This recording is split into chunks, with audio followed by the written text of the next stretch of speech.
I'm Andrea, 34 years old, and 3 months ago, my own father kicked me and my 8-year-old daughter out of Christmas dinner, in front of 15 relatives, while my little girl was still holding her napkin, waiting for grace. "Leave and never return," my sister said with a smile. "Christmas is so much better without you," my mother added. I didn't beg. I didn't cry. I simply looked at them and said, "Then you won't mind me doing this." 5 minutes later, every single person who had just thrown us out was on their knees, begging me to undo what I'd done. Before I tell you what happened, please take a moment to like and subscribe, but only if you genuinely enjoy this story. Drop a comment and let me know where you're watching from and what time it is there. Now let me take you back 18 months ago, the day my husband died. The call came at 3:47 p.m. on a Tuesday. I was parked outside Lily's elementary school, watching kids stream out with their backpacks bouncing. My phone buzzed. Unknown number. I almost didn't answer.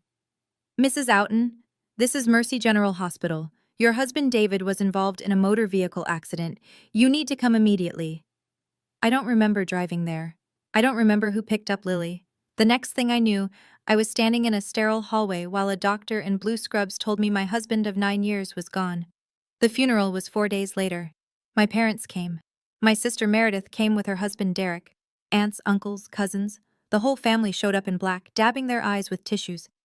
But here's what I remember most clearly.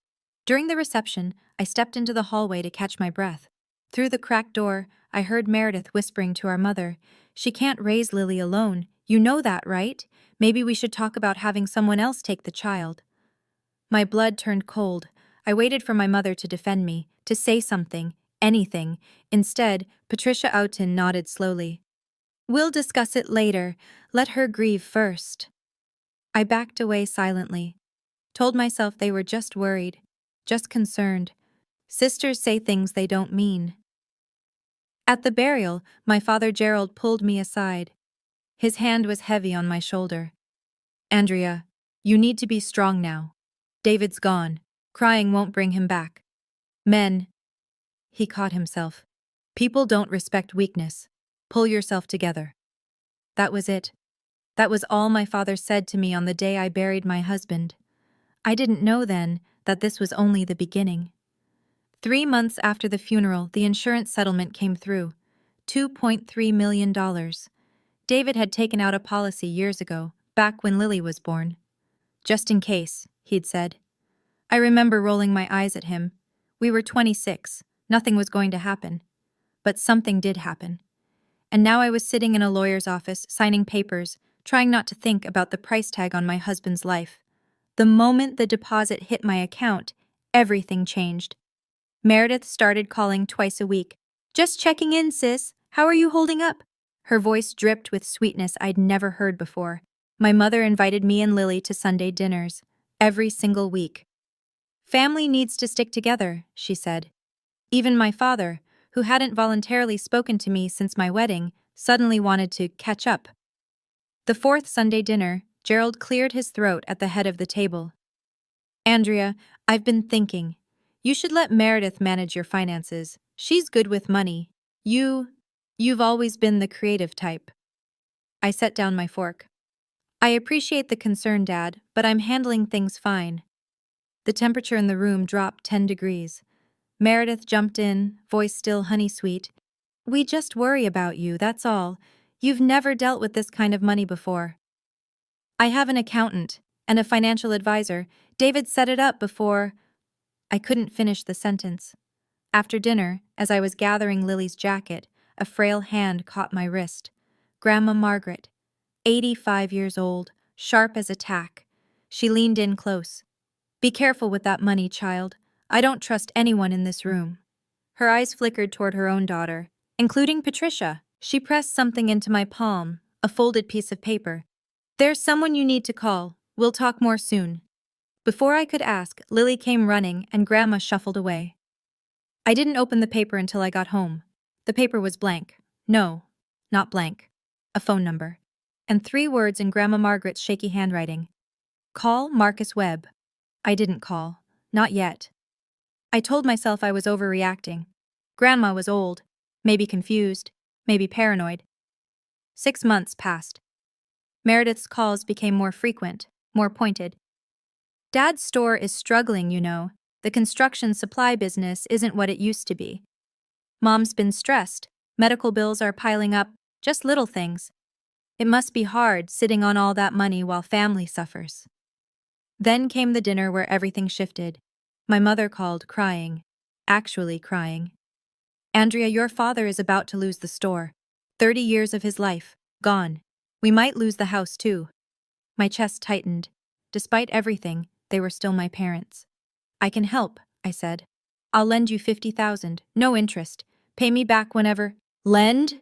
Gerald's voice boomed through the phone. Patricia must have put me on speaker. I don't need charity from my own daughter. I'm not some beggar. Silence. Then Meredith's voice, smooth as silk. What Dad means is, it would be easier if you just signed a few papers. Let me handle the investments. That way we can help the family properly. Together. What papers? Just standard stuff. Power of attorney, asset management. I'll handle everything. You won't have to worry about a thing.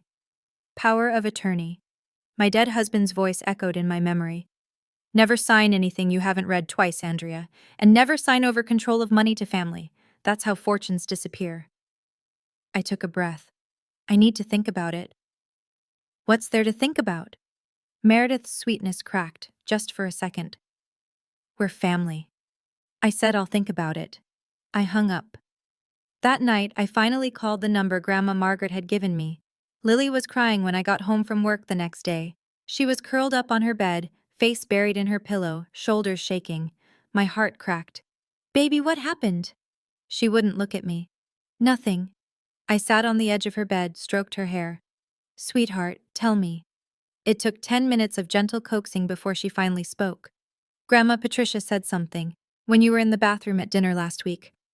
My stomach dropped. What did she say? Lily's voice was barely a whisper. She said she wishes Daddy was still alive instead of you. Because Daddy knew how to take care of me. And you don't. The room tilted. My own mother said that. To my 8-year-old daughter. About me. Baby, listen to me. I pulled her into my arms. That's not true. None of it. Grandma was wrong to say that. I love you more than anything in this world, and I will always, always take care of you. She clung to me like I might disappear. That night, after Lily fell asleep, I poured myself a glass of wine and scrolled through my phone. A cousin I barely talked to had sent me a message. Hey, Andrea, is it true you've been gambling away the insurance money? Meredith mentioned something at the family group chat. Just wanted to check if you're okay. Gambling? I opened Facebook. Searched for the family group I'd been quietly excluded from. Through a cousin's screenshot, I saw it. A post from Meredith, dated 2 weeks ago. Please pray for my sister. She's going through a difficult time and making poor financial decisions. We're trying to help her, but she keeps pushing us away. Some people just can't handle sudden wealth. 43 comments, all pitying me, all believing her. My hands were shaking. Marcus Webb's office was downtown, 14th floor, glass walls overlooking the city. He was younger than I expected, mid-30s, kind eyes behind wire-rimmed glasses.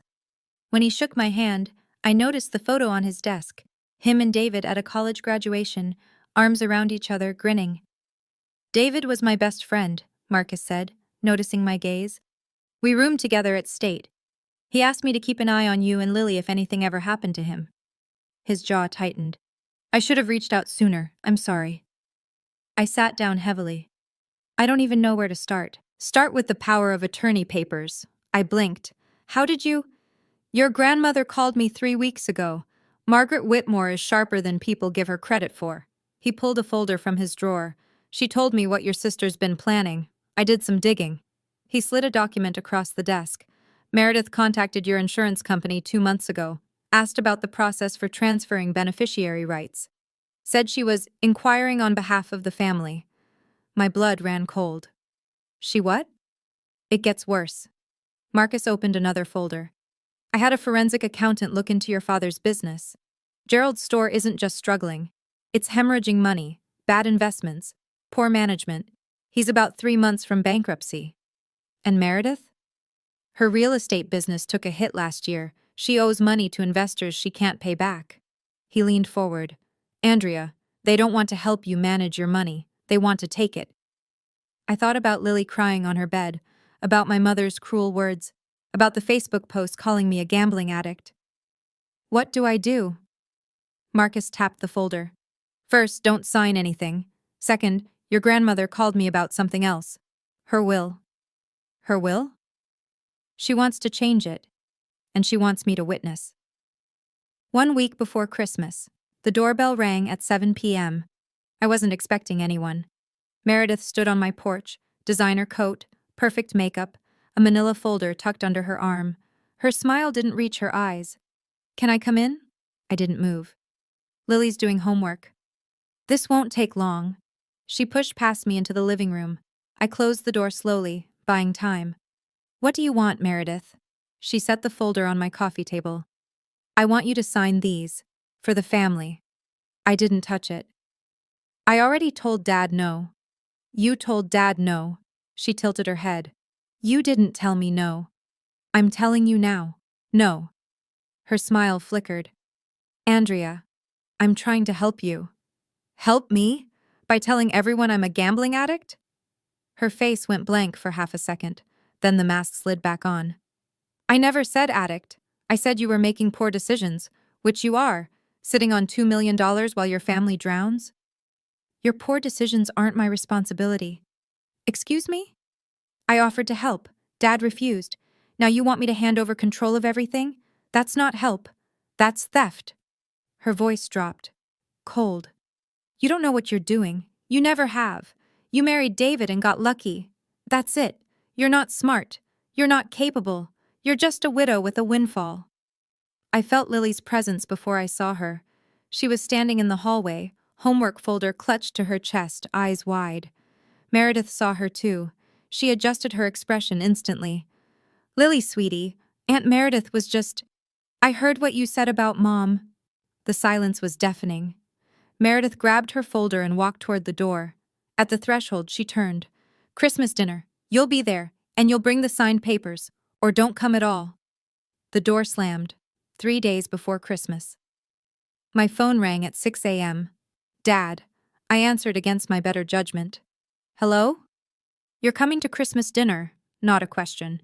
Good morning to you too, Dad. Don't get smart with me, Andrea. You'll be there. 7 o'clock, Grandma Margaret's house. I was already planning to come. Lily wants to see Grandma. A pause, then. And you'll sign those papers Meredith prepared. I closed my eyes. Dad? This is not a discussion. His voice hardened. This is not a request. You will sign those documents, or you won't set foot in this family again. You're threatening to disown me over money?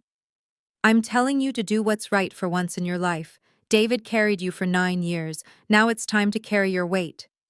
David carried me.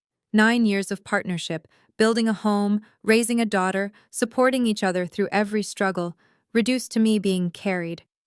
I'm not signing anything. Then don't bother showing up. We don't want you there. Does Mom know you're saying this? He laughed bitterly. Who do you think told me to call? The line went dead. I sat on the edge of my bed, phone in my hand, heart pounding. Lily appeared in my doorway, rubbing her eyes. Mommy? Who was that? I forced a smile. Just Grandpa, baby. Go back to sleep. Are we still going to see Grandma Margaret for Christmas? I thought about the envelope Grandma had slipped me at our last visit, the one she'd whispered about. Open it when you need strength, she'd said.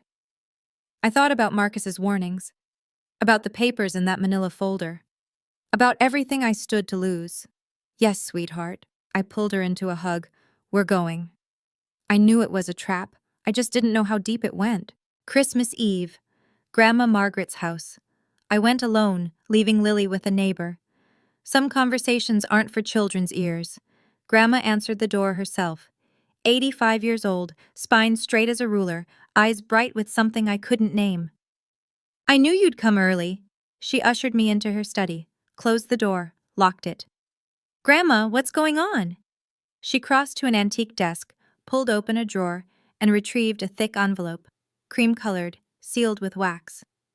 Take this. She pressed it into my hands.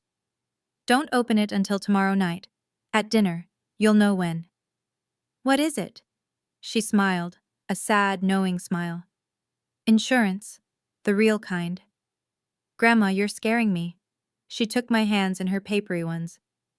Andrea, I've watched my daughter and granddaughter scheme for months. I know about the emails. I know about the power of attorney papers. I know what they're planning to do to you tomorrow. How? Patricia accidentally forwarded me an email chain, mother-daughter gossip. They forgot I know how to use a computer. Her eyes hardened. They called you easy pickings, said you'd crumble under family pressure. My throat tightened. I've lived 85 years, Grandma continued. I've seen greed destroy families. I will not let it destroy you. She squeezed my hands. Tomorrow night, they will try to humiliate you into signing. They'll do it in front of everyone, so you feel trapped. What do I do? You stand your ground. And when the moment comes, she nodded toward the envelope, you open that. What's inside? Her smile returned. This time there was fire in it. The truth, and something they never expected. The envelope felt heavy in my pocket all night long. Okay, let me pause here for a second. What do you think was in that envelope? A. Grandma's new will? B. Evidence of Meredith and Mom's scheme? C. Something completely unexpected? Drop your answer in the comments. I'm genuinely curious what you think. And if you're hooked on this story, if you need to know what happened at that Christmas dinner, go ahead and hit that like button. It helps more than you know. Now, back to Christmas Day, Christmas Eve night. I couldn't sleep. I lay in bed staring at the ceiling, envelope tucked under my pillow like a childhood secret. Grandma's words kept circling, something they never expected. My mind drifted to memories I'd buried. I was 8, Lily's age, the first time I realized my parents favored Meredith. She got piano lessons, I got hand-me-downs, she got praise for B's, I got lectures for A-minuses. Meredith tries harder, Mom always said. You just coast. Grandma Margaret was the only one who saw me differently. She used to pull me aside at family gatherings, press butterscotch candies into my palm, and whisper stories about the house. This old place has seen 3 generations of Whitmores, she'd say. One day, it'll belong to someone who truly loves it, not someone who just sees dollar signs. I always assumed she meant Meredith, the perfect one, the successful one. Now I wasn't so sure. The house itself was worth nearly $2 million, a colonial revival on 3 acres, built by my great-grandfather. Everyone knew Grandma would leave it to family. The only question was who. Meredith had talked about it for years. When Grandma passes, Derek and I will renovate, turn it into something modern, maybe sell it if the market's right. Grandma had overheard that conversation once. I remembered her face, tight, hurt, quickly masked. A soft knock on my door. Mommy? Lily's voice, sleep thick. I can't sleep. Can I stay with you? I pulled back the covers. She climbed in, warm and small. Mommy, are we really going to Grandma Margaret's tomorrow? Yes, baby. Even though Grandpa's mad at us? I kissed her forehead. Grandma wants to see us. That's what matters. Lily was quiet for a moment. Then, I love Grandma Margaret's house. It feels like a hug. A hug. That's exactly what it felt like. Christmas morning. My phone buzzed at 8 a.m. Marcus. Merry Christmas, he said. I have something for you. You're working on Christmas? This couldn't wait. His voice was tight. Your grandmother forwarded me an email last night. The original chain between Meredith and your mother. I sat up in bed, heart hammering. What does it say? I'm reading it now, dated April 15th, 2 weeks after David's funeral. He paused. Andrea, I need to read this to you. Are you sitting down? Yes. Marcus cleared his throat. We need to move before she gets smart. You know how pathetic Andrea is. She'll believe anything if we frame it as helping the family. Dad's store is the perfect excuse. My stomach turned.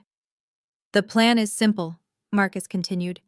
Get her emotional, isolated, make her feel guilty for having money while we struggle. Then present the papers as a favor. She won't even read them. She never reads anything. I couldn't breathe. Timeline: pressure through summer, escalate in fall, close the deal by Christmas, family gathering, maximum witnesses. She won't say no in front of everyone. Silence. Andrea, you still there? They planned this. My voice sounded far away. Since April. Since 2 weeks after your husband's funeral. I have the full chain, timestamps, everything. He paused. I've printed copies, 3 sets. I can be at Grandma's house by 8 tonight. Tonight? Your grandmother suggested it, said you might need backup. I thought about the envelope under my pillow, about Grandma's knowing smile, about 15 relatives who would witness whatever happened tonight. Marcus. Yeah? Bring everything. I hung up. This afternoon, I would walk into my grandmother's house carrying 2 weapons, the envelope she gave me and the truth. They wanted a Christmas dinner performance? They were going to get one. 4:30 p.m. Grandma Margaret's house. Lily held my hand as we walked up the cobblestone path. The old colonial glowed with warm light, every window flickering with candles. Wreaths on every door, the smell of roasted turkey drifting from the kitchen. Picture perfect, like a Christmas card designed to hide the rot underneath. We were among the last to arrive. I counted cars in the driveway, 15, maybe more. Every aunt, uncle, and cousin within driving distance. The moment we stepped inside, Lily broke free and sprinted toward the living room. Grandma Margaret! I watched her disappear into my grandmother's arms, the old woman's face cracking into a genuine smile for the first time all evening. Then Meredith appeared. You made it? Her voice was honey-sweet, but her eyes were assessing, calculating, looking for weakness. I forced a smile. Merry Christmas, Meredith. Let me take your coat. She was playing hostess already, even though this wasn't her house. Everyone's in the dining room. We saved you a seat. I handed over my coat, but kept my purse. The envelope was inside. The dining room was packed. A long mahogany table stretched the length of the room, set with Grandma's fine china. Crystal glasses caught the candlelight. Laughter and chatter filled the air, but I noticed the looks. Cousin Rachel glanced at me, then quickly away. Uncle Tom whispered something to Aunt Betty. My mother's best friend, Margaret Ann, gave me a pitying smile. They'd been briefed. I scanned the room for my parents. There, at the head of the table, Gerald sat like a king awaiting his court. Patricia beside him, dabbing her lips with a napkin, refusing to meet my eyes. And next to them, an empty chair, waiting for me. Andrea, sweetie? My mother's voice rang out. Come sit, we've been waiting. The meal started normally enough. Turkey was carved, wine was poured, stories were exchanged. I kept my head down, cut Lily's meat, helped her with her vegetables, tried to breathe. Then halfway through the main course, Meredith stood up. She clinked her wineglass with a fork. The room fell silent. Everyone, I hate to interrupt, but I have an announcement. Her voice carried, practiced, theatrical. Our family is facing a difficult situation, and I think it's time we address it openly. I felt every eye in the room shift toward me. Meredith continued. As most of you know, my dear sister Andrea lost her husband David 18 months ago. A tragedy for all of us. Murmurs of sympathy. A few nodded solemnly. What you may not know is that Andrea received a substantial insurance settlement. Life-changing money. Meredith paused for effect. And we, as a family, are concerned about how she's managing it. My hands clenched under the table. Lily looked up at me, confused. We've tried to help her privately. We've offered guidance. But Andrea has refused to listen. Meredith's voice cracked perfectly, a rehearsed waver. So today, in front of everyone who loves her, I'm asking my sister to let us help. To sign a simple document allowing me to co-manage her finances. She pulled a folder from beneath her chair, the same manila folder she'd brought to my house. It's for her own good, for Lily's future. She looked directly at me, eyes glittering. What do you say, Andrea? Will you accept your family's help? 15 faces turned toward me, some pitying, some expectant, some already nodding, convinced I was the problem. Lily whispered, Mommy? At the head of the table, my father crossed his arms. At the far end, Grandma Margaret sat perfectly still, watching. waiting. I stood up slowly. Every eye in the room was on me. I could feel the pressure, the unspoken expectation that I would crumble, apologize, sign whatever they wanted just to make the discomfort end. No. The word hung in the air. Meredith blinked. Excuse me? I said no, I'm not signing anything. The room went absolutely still. Someone's fork clattered against a plate. My father's chair scraped back. He rose to his full height, face reddening. You don't get to say no. Not to family. Not after everything we've done for you. What have you done for me, Dad? Tell me. What exactly have you done? We raised you, gave you everything. And this is how you repay us? By hoarding money while your own family suffers? My mother finally looked at me. Her eyes were cold. Andrea, you've always been selfish.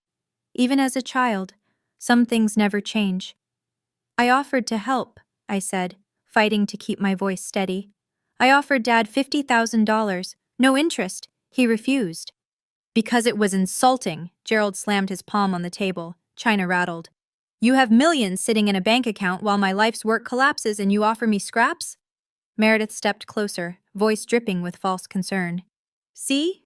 This is what we're dealing with. She doesn't understand money. She doesn't understand family. She needs guidance. She needs a keeper, someone muttered. I didn't see who. Lily had started crying silently.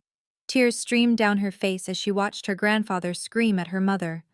Only Grandma Margaret moved. She reached over and pulled Lily into her lap, shielding her, but she said nothing, not yet. Sign the papers, Andrea. My father's voice was iron. Or get out of this house. I looked around the room. Not a single person spoke up for me. My father pointed at the door. Out, you and that child, right now. Meredith nodded, arms crossed, satisfied. You should leave and never come back.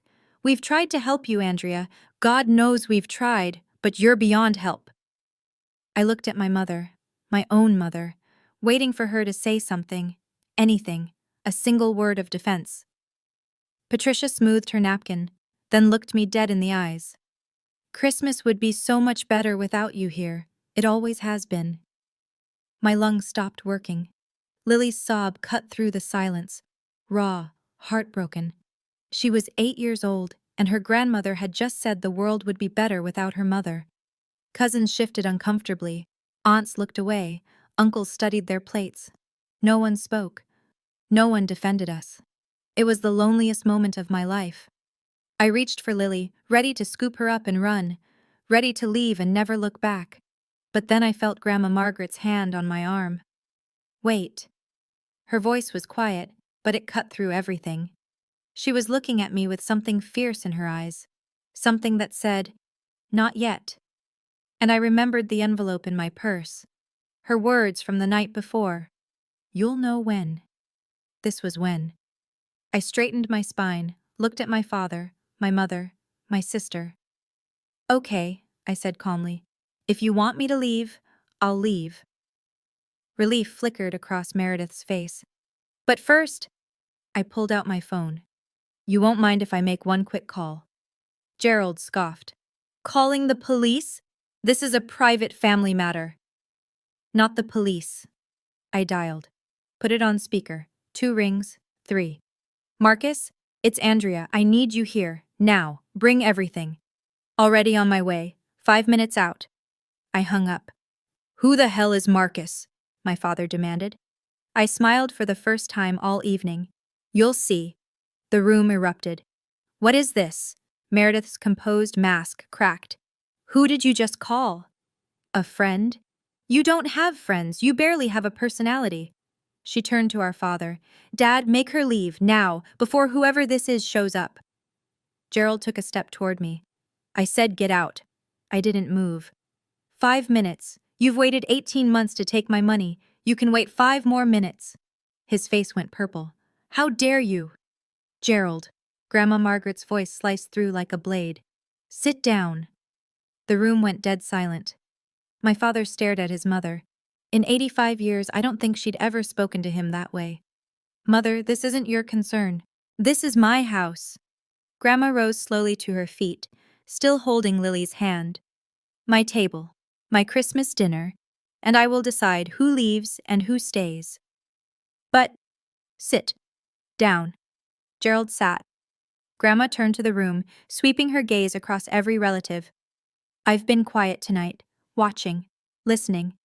I wanted to see how far this would go. Her voice trembled with controlled rage. I wanted to see if a single one of you would defend my granddaughter. Shame flickered across some faces, others just looked confused. Not one of you. Grandma shook her head. She offered help. You refused it. She said no to manipulation. You called her selfish. You made a child cry on Christmas Day. Mother, you don't understand, Patricia started. I understand perfectly. Grandma reached into the pocket of her cardigan, pulled out a folded paper. Patricia, do you remember the email you forwarded me in April? The one about Andrea being easy pickings? My mother's face went white. The doorbell rang. Grandma smiled grimly. That will be Marcus. Let him in. Marcus Webb walked in, carrying a leather briefcase. He was dressed professionally, despite it being Christmas. Dark suit, polished shoes, silver tie clip catching the candlelight. He scanned the room, taking in the hostile faces, the tear-streaked child, the elderly woman standing defiant at the head of the table. Good evening, he said calmly. I'm Marcus Webb, attorney at law. I represent both Mrs. Andrea Outen and Mrs. Margaret Whitmore. Gerald shot to his feet. What is this, some kind of ambush? I'd call it a correction. Marcus set his briefcase on the table, clicked it open. Mrs. Whitmore, shall I proceed? Grandma nodded. Marcus pulled out a thick folder. What I have here is a complete email chain between Meredith Harrison and Patricia Outen, spanning from April of last year to last week. The subject line of the first email reads, he flipped it open. Operation Andrea, a plan for the money. Gasps rippled through the room. That's private correspondence. Meredith lunged forward. You can't. It was forwarded to Mrs. Whitmore. Accidentally, I assume. She is now a rightful possessor of this communication. Marcus smiled thinly. Would you like me to read some highlights aloud? The part where you called your sister pathetic? Or the part where you planned to have her declared financially incompetent? Meredith's mouth opened, closed, opened again. Patricia gripped the table edge, knuckles white. Mother, why would you do this? Because you plotted to steal from my granddaughter. Grandma's voice was steel. You called her names. You told her daughter that the world would be better without her mother. On Christmas. She pointed a shaking finger at Patricia. You are my daughter, and I am ashamed of you. Patricia flinched like she'd been slapped. The room was utterly silent. Marcus reached into his briefcase again. Now, for the second document. Marcus held up the emails for everyone to see. I'll read one excerpt. April 15th, 2 weeks after David Outen's funeral, from Meredith to Patricia. He cleared his throat. We need to move fast. Andrea's always been weak. She'll cave under family pressure, especially at a holiday gathering. Dad's store gives us the perfect cover story. We're not taking her money, we're helping the family. Once she signs the POA, we control everything. She won't even know what hit her. Cousin Rachel's jaw dropped. Uncle Tom leaned forward, face dark. Murmurs spread through the room like wildfire. That's taken out of context, Meredith's voice cracked. I was just worried about her. May 3rd, Marcus continued, unmoved. Update. Told the family group that Andrea's gambling. Plants the seed. When we finally get control, no one will question it. More gasps. Aunt Betty turned to Patricia. You told us Andrea was gambling. Was that a lie? Patricia opened her mouth, closed it. It was strategic messaging, Meredith said quickly. To prepare the family. To manipulate the family, Grandma cut in. To isolate my granddaughter so thoroughly that when you stole her money, no one would believe her. Gerald stepped forward. Now hold on, this is all circumstantial. Email chains can be faked. Marcus pulled out another document. Certified letterhead. Official stamps. These emails were authenticated by a digital forensics expert this morning. Timestamps verified. IP addresses traced to devices owned by Mrs. Harrison and Mrs. Patricia Outen. He set it on the table. Anyone who would like to verify the authenticity is welcome to review the certification. No one moved. Meredith was shaking now. Her perfect facade had crumbled completely. "Andrea, please." Her voice was small. "I can explain." I finally spoke. "I'm done listening to explanations. Can you guess what's in the second document Marcus is about to reveal? I'll tell you in just a moment, but first, if you're sitting there feeling your heart race like mine was that night, do me a favor. Hit subscribe and turn on notifications. I promise the ending is worth it. Also, if you've ever dealt with toxic family members who only showed up when money was involved, I see you. Comment below. Okay, back to that dining room. Marcus reached into his briefcase one final time. He withdrew a document bound in blue legal paper. Official seal. Notarized signatures. "This," he said, "is the last will and testament of Margaret Ellen Whitmore, executed 3 weeks ago, witnessed by myself and 2 independent parties." The temperature in the room dropped 10 degrees. Patricia stood so abruptly her chair fell over. "Mother, what did you do?" Grandma Margaret remained seated, hands folded in her lap, perfectly composed. "I did what I should have done years ago. I protected the people who actually deserve protection." "Mother, you promised—" "I promised nothing." Grandma's voice was ice. "You assumed, Meredith assumed, everyone in this family assumed they knew what my will contained." She smiled coldly. "You assumed wrong." Marcus opened the document, read aloud. "I, Margaret Ellen Whitmore, being of sound mind, hereby bequeath my primary residence at 742 Whitmore Lane, including all land, structures, and contents thereof, valued at approximately $1.8 million, to my granddaughter, Andrea Louise Oughton." The envelope Grandma had given me, I finally understood. She'd given me a copy of the will days ago. Just in case. Chaos. Meredith screamed. Actually screamed. "No! That house was supposed to be mine. We talked about this. Renovations. You talked about selling my family's home for profit." Grandma's voice cut through. "I listened, and I made my decision." Gerald slumped into his chair like a puppet with cut strings. "Mother, everything we planned—" "Everything you planned," Grandma corrected, "was built on the assumption that I would reward cruelty and greed. I won't." Patricia was crying now, mascara streaking down her face. "You're leaving everything to her? After all we've done for you?" "What have you done for me, Patricia?" Grandma's eyes were fierce. "Besides lie, scheme, turn my Christmas dinner into a public execution of your own sister?" Silence. Marcus closed the will. "Mrs. Oughton," he turned to me, "you are now the sole heir to this property." Patricia dropped to her knees. Right there, in front of everyone. Grandma's antique Persian rug bunching under her as she crawled toward me. "Andrea, baby, I didn't mean it. Any of it. I was just trying to help the family. We were scared. Your father's business. I never meant to hurt you." I watched my mother grovel. The woman who told my daughter the world would be better without me. The woman who plotted for 18 months to steal my inheritance. Gerald stood frozen, mouth opening and closing like a fish. Meredith tried a different approach. She grabbed my arm, tears streaming down her face. Real tears this time. "I'm sorry, I'm so sorry, I was desperate. Derek doesn't know about my debts. If this gets out, my marriage, please, Andrea, please." Cousins stared. Aunts covered their mouths. Uncle Tom shook his head slowly, disgust written across his face. I heard whispers. "I can't believe they lied about the gambling. All this over money? On Christmas?" Poor Andrea. Poor Lily. Lily. I looked at my daughter, still nestled in Grandma Margaret's arms, watching her aunt and grandmother beg on the floor. She was only 8. She shouldn't be seeing this. I gently pulled my arm from Meredith's grasp. "Everyone, please, get off the floor." Patricia looked up, hope flashing in her eyes. "You'll forgive us? You understand we were just—" "I understand perfectly." I kept my voice calm, level. "You lied to the entire family about me. You tried to steal from me. You made my daughter believe I was worthless." "Andrea, I don't need to stand here and watch you cry."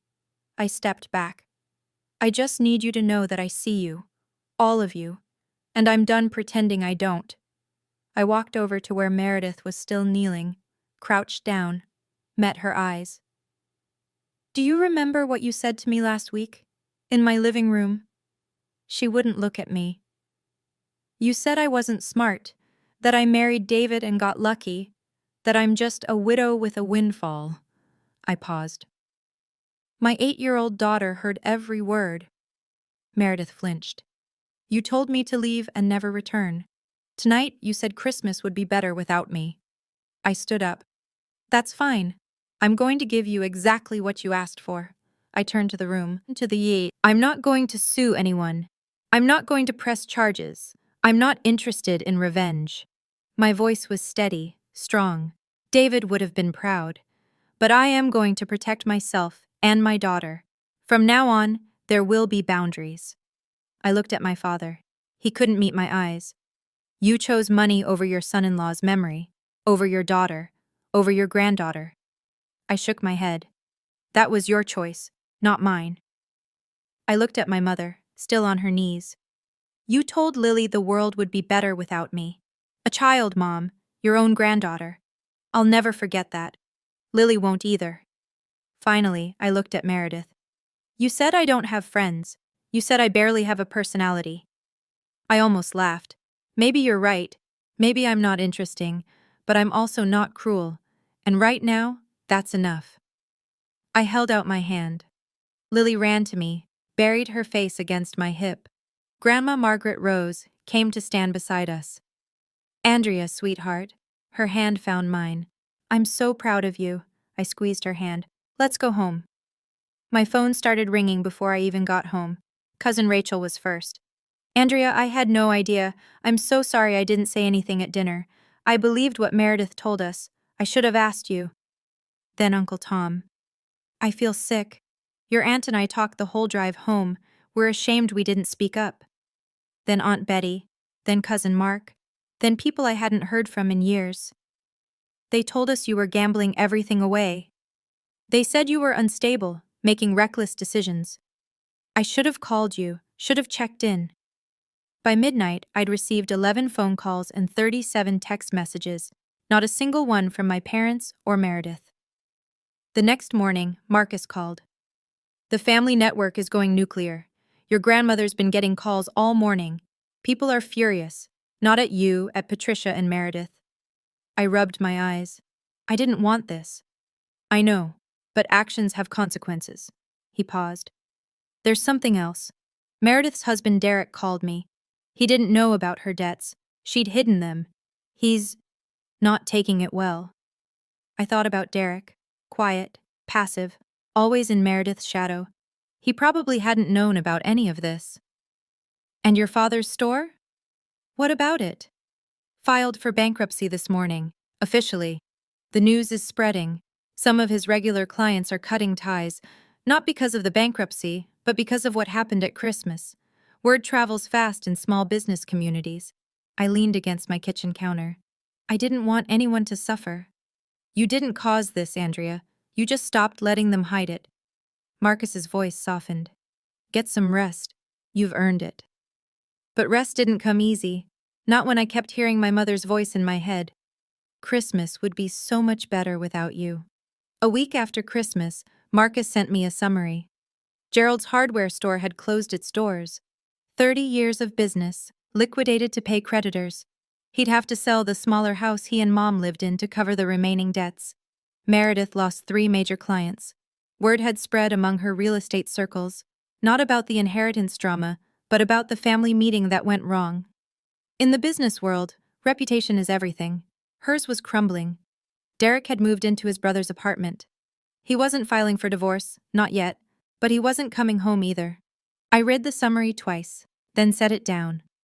I didn't feel victorious. I felt tired, sad, hollow. Lily was playing with Lego blocks in the living room. I watched her build a little house, complete with tiny windows and a red door. Mommy? She looked up. Is Grandpa going to be okay? I sat down beside her. I don't know, sweetie. I feel bad for him, even though he was mean. Out of the mouths of babes. I do too. I helped her snap a roof piece into place. Sometimes people make choices that hurt others, and then they have to live with what happens next. Did we make them get in trouble? I thought carefully before answering. No, baby. We just told the truth. What happened after? That was because of choices they made, not us. She considered this, nodded slowly. Okay. I pulled her into a hug. I didn't want to see my family suffer. I hadn't set out to ruin them. All I'd wanted was to be left alone, to protect my daughter, to honor David's memory by building a stable life. But Marcus was right, actions have consequences. And sometimes, the truth is its own form of justice. 2 weeks after Christmas, Grandma Margaret called. I have a question for you, she said without preamble. And I need you to answer honestly. Of course, Grandma. Would you and Lily consider letting an old woman move in with you? I almost dropped the phone. What? I've been rattling around this big house alone for 10 years. Patricia won't speak to me. Meredith won't look at me. Gerald just grunts when I call.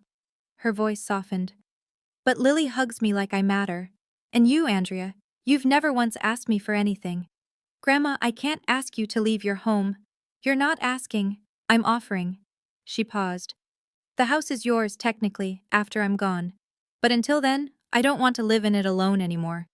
I want to be somewhere I'm actually wanted. My throat tightened. I thought about our small apartment. 2 bedrooms, a cramped kitchen. Nothing like the colonial mansion Grandma had called home for 60 years.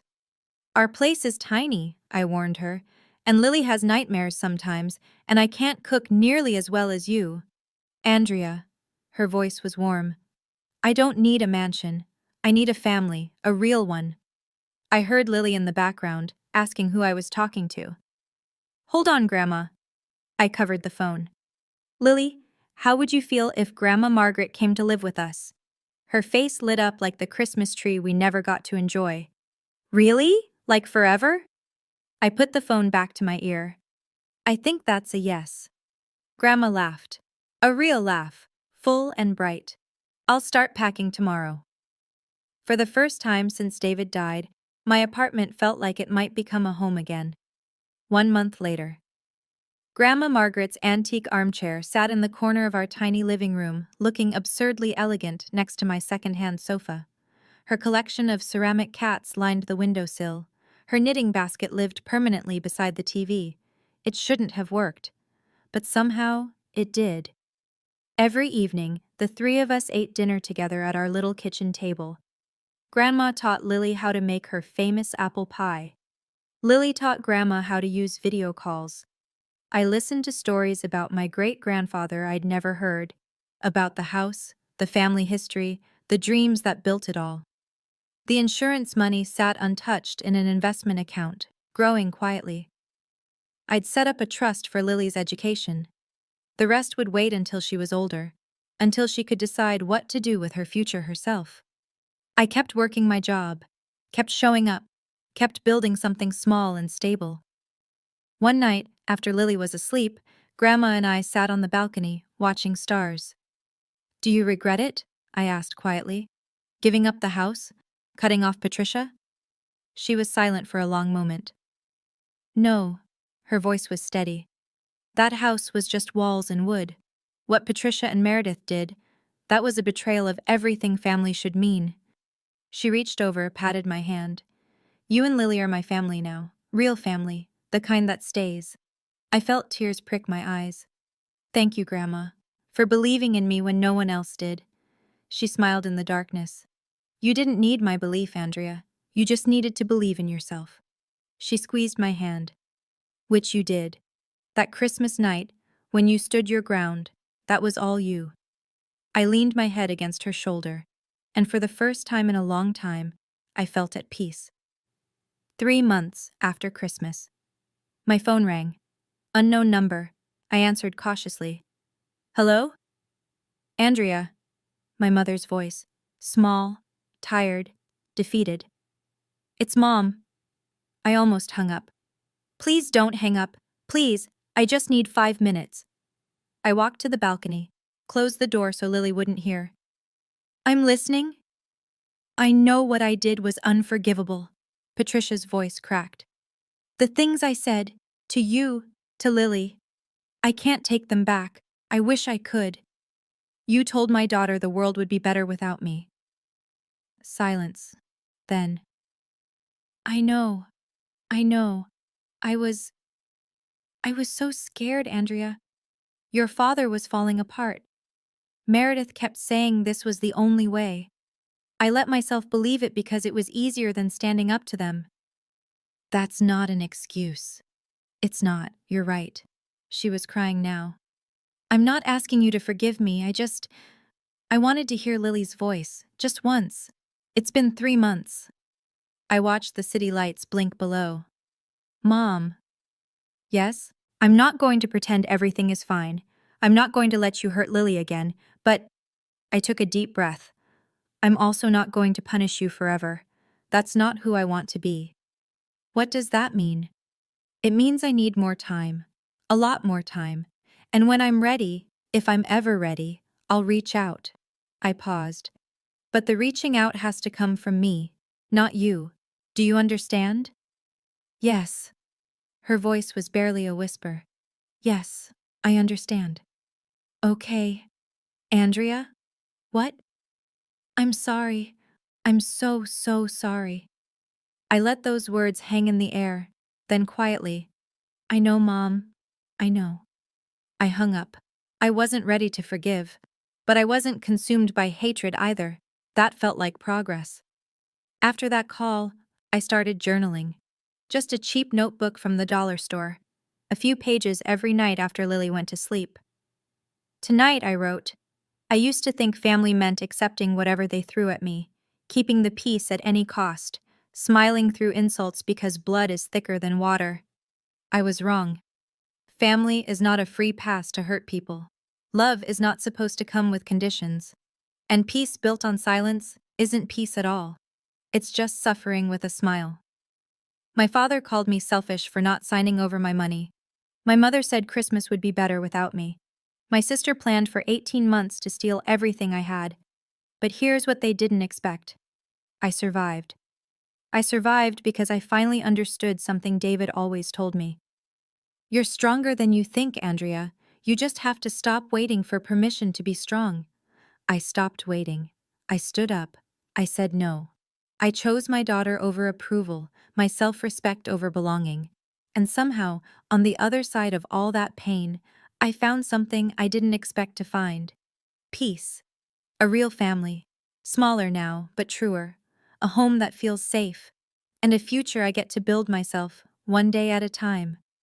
Grandma's voice called from the kitchen. Andrea, the cookies are ready. Lily's footsteps thundered down the hall. Cookies! I closed the notebook, smiled. There would still be hard days.